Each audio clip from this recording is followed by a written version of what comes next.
오늘은 설교자들에게 저평가된 신앙의 영웅 스데반의 이야기 세 번째입니다. 오늘은 스데반의 순교 그리고 순교로 인해 피어나는 새로운 희망에 대해서 말씀드리도록 합니다. 스데반은 자신의 증언을 마치면서 유대 민족의 잘못을 대단히 날카롭게 지적합니다. 당신들은 언제나 성령을 거역하고 있습니다. 참 가슴 아픈 말이죠. 당신들은 예언자들이 올 것이라고 예언한 그 사람, 예수님을 말하는 거죠. 그 사람을 배반하고 죽였습니다. 스데반은 유대 권력자들과 그들과 관계된 많은 사람들 앞에서 이렇게 유대인들의 뼈아픈 잘못을 지적하면서 자신의 증언, 설교라고 그랬죠. 설교를 마무리합니다. 우리는 이 스데반의 설교에서 설교가 무엇이고 사람들이 설교를 듣고 어떻게 반응하는지 알게 됩니다. 설교는 인간의 역사 속에서 활동하시는 하나님 이야기입니다. 또한 개인의 인생 속에서 역사하시는 하나님 이야기가 설교입니다. 하나님 이야기인 설교를 듣는 사람은 하나님의 말씀에 비추어서 자신을 돌아보게 됩니다. 그런데요, 하나님 이야기를 듣는 사람들의 반응은 아주 다양합니다. 설교에 대한 반응을 크게 세 가지로 나눌 수가 있습니다. 하나는 설교를 듣고 감사로 반응하기도 하고 옷을 찢으며 회개하며 반응하기도 합니다. 이런 반응들은 주의 말씀에 감동되었다, 이렇게 우리가 말할 수가 있습니다.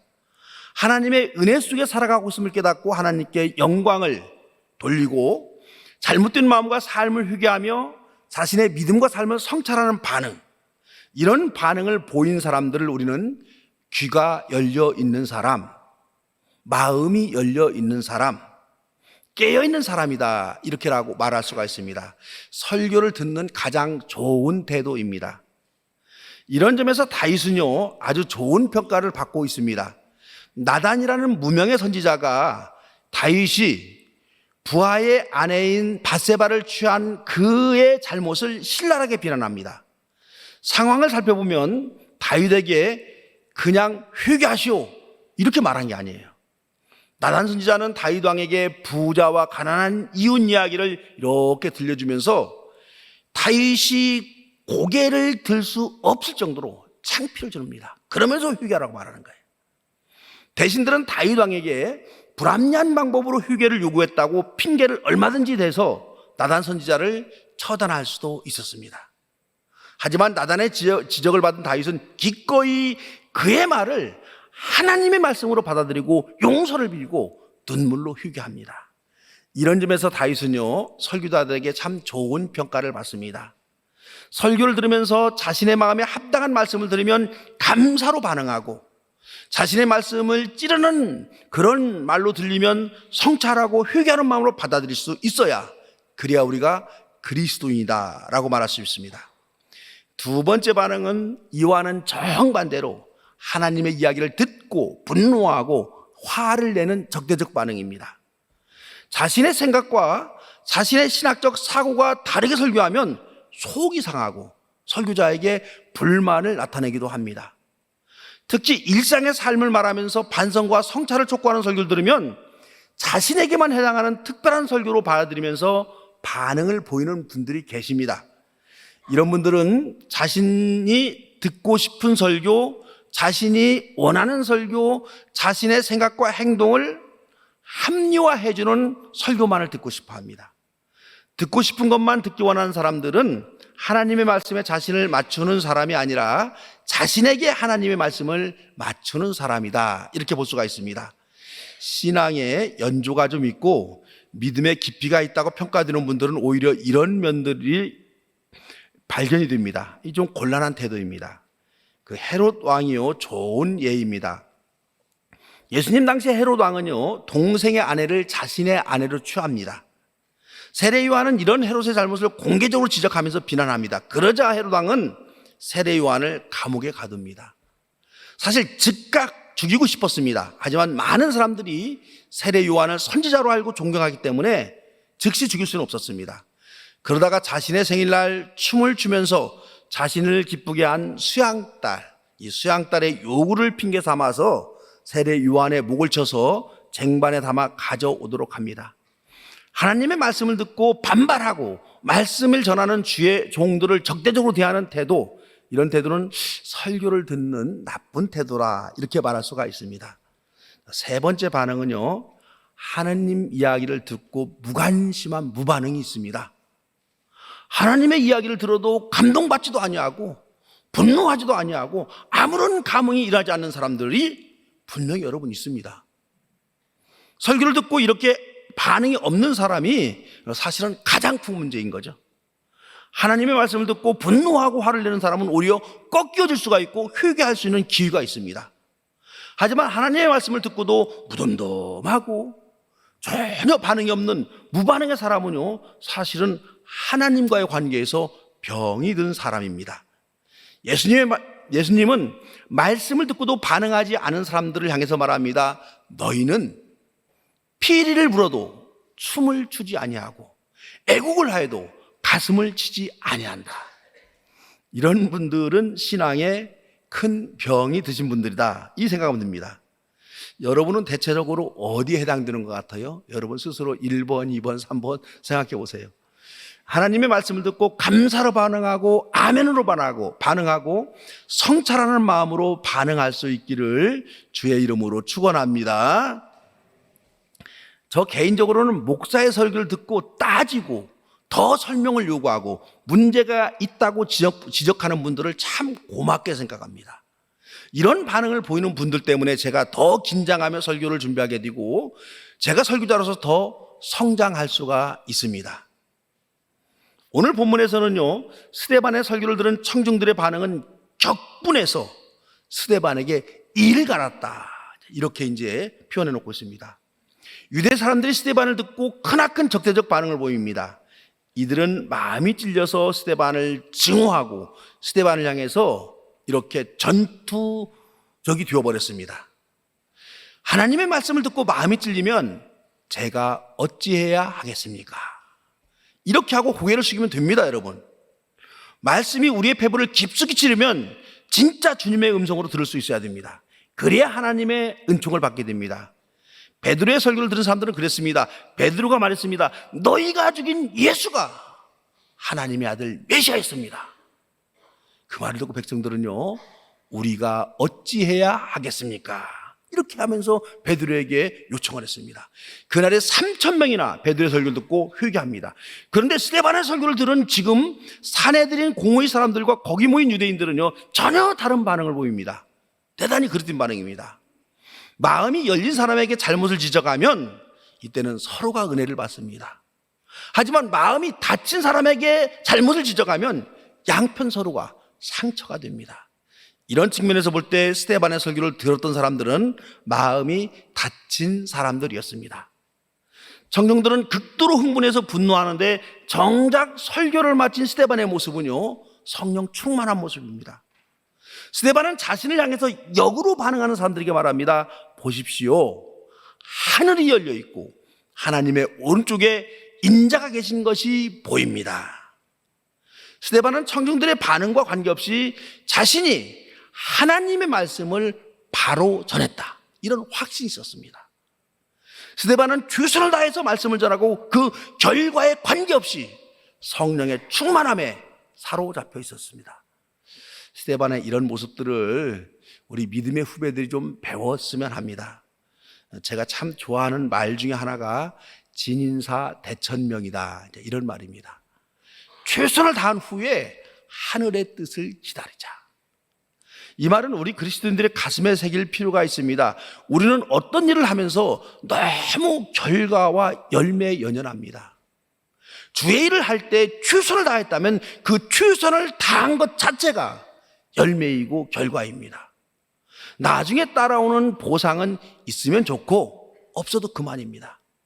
하나님께서는 모든 과정을 보고 계셨다는 믿음을 가지면 눈에 보이는 열매 보상이 없더라도 우리가 기쁨에 충만할 수가 있습니다.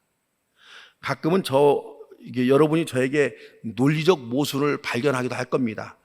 경쟁을 요구하는 이 사회는 문제 있는 동물의 세계라고 제가 시시때때로 말합니다. 그러면서도 교회에서는 찬양으로 경쟁을 하게 하고 구역별로 경쟁하게 하고 부서별로 경쟁을 하도록 제가 가끔씩 유도합니다. 창립 기념주일의 선교유별 사상대회는 점수를 매기고 순위를 가르는 그런 대회였습니다. 하지만 교회에서 이렇게 경쟁을 유도하는 것은 결과를 평가하려는 것이 아닙니다. 우리가 하는 그 일을 좀 더 진지하고 최선을 다하도록 동기를 부여하기 위함입니다. 여러분, 우리가 즐겁게 노는 놀이에도 반드시 이 승부가 있어야 재미가 있는 거예요. 놀이나 게임에 승부가 없으면요 즐거움이 반감이 됩니다. 그래서 교회에서 어떤 경쟁을 유도하고 그 경쟁의 결과로 선교회를 평가하거나 믿음을 평가하거나 인격과 능력을 평가하는 것 여러분 절대로 아닙니다. 주의 일에는 심는 사람도 있고 잘 자라도록 물을 주는 사람도 있습니다. 추수에 참여해서 열매를 따는 사람들도 여러분 있습니다. 여러분이 맡은 일이 심는 일이라면 땀은 많이 흘리지만 열매는 볼 수가 없습니다. 여러분이 맡은 일이 물을 주는 일이라면 역시 수고는 하지만은 열매는 볼 수가 없습니다. 교회에서 열매를 얻는 분들은 너무 자만하지 말아야 합니다. 이 열매가 맺히기 위해서 누군가가 심었고 누군가가 물을 줬다, 이 사실을 기억하면서 눈에 보이지 않는 그 어떤 사람에게 고마워할 줄 아는 그런 마음이 여러분 있어야 합니다. 그래서 여러분, 신앙의 세계는 과정이 중요합니다. 최선을 다하고 결과, 열매는 하나님께 맡겨야 됩니다. 그래서 여러분, 신앙의 세계는 최고가 아니라 최선이다. 꼭 기억하시기 바랍니다. 유대인들은 자신들의 분노에도 너무도 당당한 스데반을 보면서 더욱더 화가 났습니다. 분노하는 자신들의 모습이 더욱더 초라하게 보이는 거예요. 그래서 이들은 소리를 지르면서 스데반에게 달려들어 스데반을 성 바깥으로 끌어내서 돌로 쳐서 죽입니다. 스데반은 성령이 충만해서 하나님의 말씀을 전했지만 결과는 돌에 맞았고 죽음이 찾아왔습니다. 속상하죠. 유대인들은 하나님을 모독한 사람은 돌로 쳐서 죽이니 돌이 무덤이 될 때까지 그렇게 돌을 던져서 사람을 죽였습니다. 스데반은 주의 일을 하다가 참으로 억울하게 돌에 맞아 죽은 최초의 순교자가 되었습니다. 스데반은 비참하게 돌에 맞아 죽으면서 두 마디 기도를 합니다. 하나는, 주 예수님, 내 영혼을 받아주십시오. 또 한마디는, 주님, 이 죄를 저 사람들에게 돌리지 말아주십시오. 최초의 순교자 스데반은 그렇게 기도하면서 하나님의 품에 안겼습니다. 누가는 스데반의, 이 사도행전을 쓴 사람이 누가라는 사람인데요, 누가는 스데반의 최후의 모습에서 바로 예수님의 모습을 연상하도록 그렇게 멋지게 표현을 해놓았습니다. 내 영혼을 받아주십시오. 이 죄를 저 사람들에게 돌리지 마십시오. 이 장면을 우리는 좀 진지하게 생각할 필요가 있습니다. 잘못한 것도 없이 억울하게 돌에 맞아 죽어가면서 이런 기도를 드릴 수 있는 사람이 과연 여러분 몇 명이나 있을까요? 내가 만일 스데반과 같이 이런 상황에 처해 있다고 한다면 스데반이 드렸던 기도를 나도 드릴 수 있을까? 어때요, 여러분? 이스라엘 역사 속에서 예언자로서 사람들에게 미움을 받고 감옥에 갇히고 매를 맞은 사람들이 많이 있습니다. 그 중에 하나가 오늘 우리가 읽은 예레미야 선지자입니다.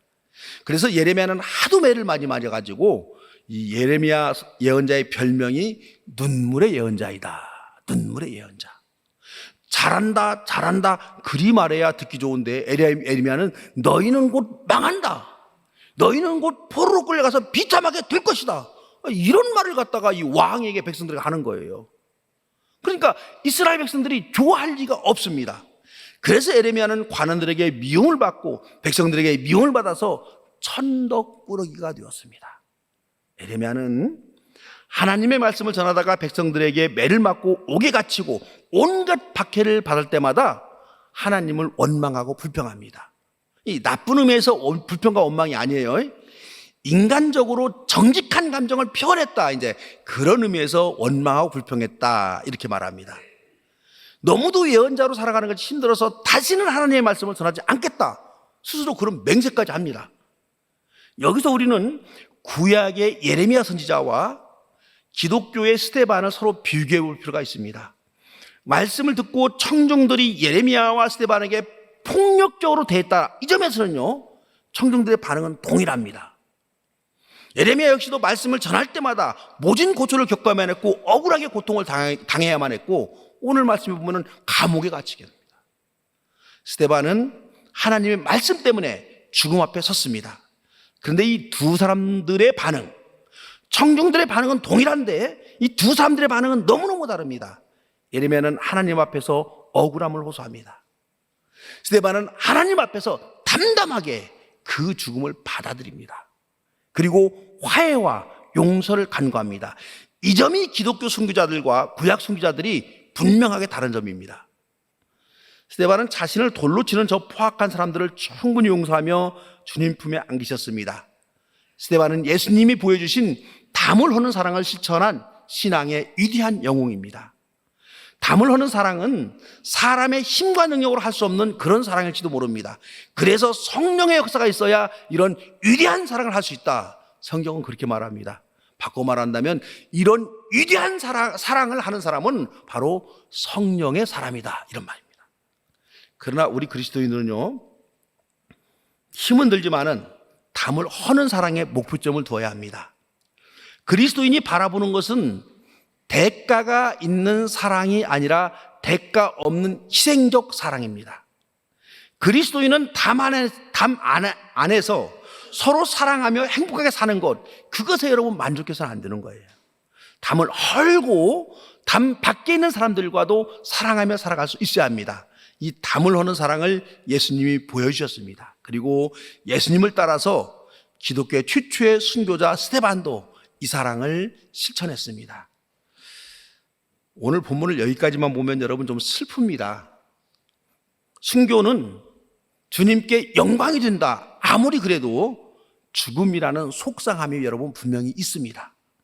그런데 본문을 좀 꼼꼼히 읽어보면요, 이 스데반의 순교를 상세하게 기록한 이 누가라는 사람이 정말로 말하고자 하는 의도가 오늘 본문에 나타납니다. 오늘 본문이 사도행전 7장 58절, 이건 화면을 한번 볼까요? 7장 58절과 우리 8장 1절 화면을 한번 우리 같이 한번 7장 58절 먼저 한번 읽어봅니다. 그를 성 바깥으로 끌어내서 돌로 쳤다. 증인들은 옷을 벗어서 사울이라는 청년 발 앞에 두었다. 여기 이제 사울이라는 이름이 나오죠. 또 있습니다. 그 밑에 한번 사도행전 8장 1절 우리 한번 같이 한번 읽을까요? 사울은 스데반이 죽임당한 것을 마땅하게 여겼다. 여기도 이 사울이라는 이름이 나오죠. 원래 성경의 절은 처음 쓴 사람이 붙인 게 아니에요. 후대 사람들이 읽기편하게 몇 장 몇 절 이렇게 붙인 겁니다. 그러니까 후대 사람들이 장과 절을 붙일 때 조금씩 실수가 있기도 해요. 그래서 7장은 사실은 8장 1절에서 끝내야 문맥이 맞습니다. 이렇게 우리가 읽는 세번역은 그래서 8장 1절을 7장에다가 이렇게 붙여놓았어요. 이렇게 스데반의 순교 장면에 사울이라는 이름이 2번이나 나옵니다. 이 사울이라는 사람이 바로 우리가 사도 바울이다 부르는 바울입니다. 사울은 히브리 말로 부르는 이름, 히브리 이름이고요. 바울은 헬라 말로 부르는 이름입니다. 이 사울, 즉 바울이라는 사람은 신약 성경을 반절 이상 쓴 사람이에요. 예수 그리스도의 복음이 전 세계로 퍼지게 된 것은 사도들 중에서도 이 사도 바울의 공로가 가장 큽니다. 이 때문에 사도들의 전도 여행을 기록한 누가는 이 사도행전의 반절 이상이 사도 바울의 행적을 기록해 놓았습니다. 이 위대한 바울이 예수님을 구세주로 받아들이고 개종하게 된 출발점이 바로 스데반의 죽음이었다. 이 점을 지금 말하고 있는 거예요. 그래서 스데반이 순교에 하는 그 현장에서 사울이 있었다는 이야기를 하면서 사울의 이름을 2번이나 성경에 그렇게 기록해 놓았습니다. 사울은 스데반에게서 어떤 점을 보고 바울의 가슴에 성령의 불이 붙기 시작했을까요? 바로 죽어가는 스데반의 모습을 보고 난 후입니다. 죄 없는 자신을 향해서 돌을 던지는 사람들을 용서해달라라고 진심 어린 기도를 드리는 이 스데반의 죽음, 그 죽음의 현장을 목격하면서 바울은 너무너무 당황합니다. 바울은 돌에 맞아 죽어가는 스데반에게서 이스라엘 역사 속에서 있어왔던 의로운 예언자, 억울한 예언자, 그 중에 하나로서 그런 죽임을 당한 예언자 모습을 기대했습니다. 근데 스데반은 역사 속의 예언자들과는 전혀 다르게 자신을 향해 돌을 던지는 사람을 용서하고 그들을 위로하면서 그들을 위해서 기도하면서 죽음을 맞이합니다. 담을 허는 사랑의 모습을 본 바울은 스데반에게서 목격하고 이 그의 가슴은 성령의 불이 타오르기 시작합니다. 바울은 지금까지 자신이 배우고 학습한 율법을 통해서는 이런 위대한 담을 허는 사랑을 보여줄 수 없다, 이 사실을 깨닫습니다. 그래서 바울은 이 담을 허는 사랑이야말로 인류에게 구원을 가져오는 복음이다, 이렇게 판단하게 됩니다. 이렇게 스데반의 죽음은 죽음으로 끝나지 아니하고 바울이라는 신앙의 거장을 탄생시키는데 썩어지는 미랄이 되었습니다. 스데반과 바울은 역할이 다를 뿐이지 많은 열매를 맺은 바울이나 썩어지는 미랄이 된 스데반이나 모두가 똑같이 하나님께 쓰임받고 하나님께 칭찬받는 신앙의 영웅들입니다. 이런 순교자 스데반은요, 우리에게 많은 도전을 줍니다. 죽음 앞에서도 의연할 수 있었고, 자신을 향해 돌을 던지는 자들을 용서할 수 있었고, 죽음의 공포 속에서도 부활의 소망을 잃지 않았습니다. 이런 스데반은 죽은 것이 아니라 잠이 들었다, 그렇게 성경이 말합니다. 스데반은 썩어지는 미랄이 되었고 그의 순교로 사도 바울이라는 열매를 풍성하게 맺었습니다. 그래서 기독교 역사를 온 인류에게 찬란하게 빛나게 된 죽음이 곧 스데반의 죽음입니다. 주님은요, 저와 여러분의 흘린 땀을 한 방울도 거저 흘려보내지 않습니다. 저와 여러분이 주를 위해서 헌신한 열매는 지금이 아니면 미래가 아니면 혹 우리 후손 대해서라도 반드시 열매를 맺도록 은혜를 베푸십니다. 하나님은 저와 여러분의 수고를 절대로 공짜로 받으시지 않으십니다. 더 좋은 것으로 우리 하나님은 되돌려 주십니다. 우리의 땀과 노력, 수고와 헌신은 내 대가 아니라도 반드시 풍성한 열매를 맺습니다. 우리가 살아가는 이 세상을 가만히 보면은 모두가 주인공이 되어서 모든 사람에게 박수 받기를 원하는 그런 세상에서 우리가 지금 여러분 살아갑니다. 우리 강림 가족들만이라도 예수님을 위해서 썩어지는 미랄로도 살아갈 수 있어야 합니다. 닥쳐온 죽음 앞에서도 부활의 주님만을 바라보며 흔들림 없이 전진하는 굳건한 믿음의 사람으로 그렇게 일생을 사시기를 주님의 이름으로 축원합니다. 우리 주님, 눈에 보이는 화려한 영광만을 추구하는 가벼운 존재가 아니라 눈에 보이지 않는 썩어지는 미랄의 역할에도 아멘하고 감사하며 순종하는 그런 깊이 있는 존재로 살아가는 저희들 되게 하여 주시옵소서. 예수님의 이름으로 기도드리옵나이다.